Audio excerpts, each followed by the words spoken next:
انا متقدم لي عريس واخلاقه عاليه جدا ومثقف ومتربي وابن ناس وتربيه اصيله، يعني من الاخر مفيش ولا غلطه فيه.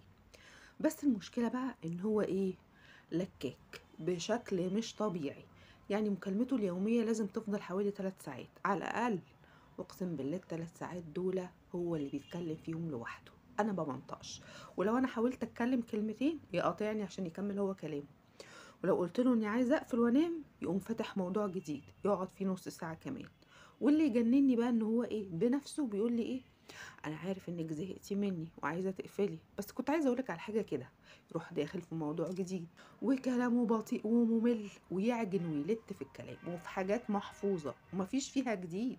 حرفيا انا بتخنق من المكالمه دي، بس في نفس الوقت بقول لنفسي طب ده راجل محترم ومتدين وعارف ربنا كويس وبيراعي ربنا في ايه. بس هل عادي ان انا ارفضه علشان السبب ده؟ بس برضو انا محتاره لانه انسان كويس وصعب ان انا الاقي واحد زيه. انا تعبت مش عارفه اعمل ايه. حبيبتي ما تقلقيش، دي حلاوه البدايات بس مش اكتر. بعد الجواز هيصاب بالخرس الزوجي. وانا من موقعي هذا احب اقولك يا حبيبتي ان انت هتتمني بس ان هو ينادي على اسمك علشان تسمعي صوته. فما تقلقيش، كل ده بيتغير بعد الجواز. بلاش تضيعي عريس شخصية محترمة ومؤدب واخلاق ويعرف ربنا علشان خاطر بس بيتكلم كتير. دي حلاوة البدايات زي ما قلتلك. بيتعالي بقى بعد الجواز اشتكي يقولي ما بيتكلمش.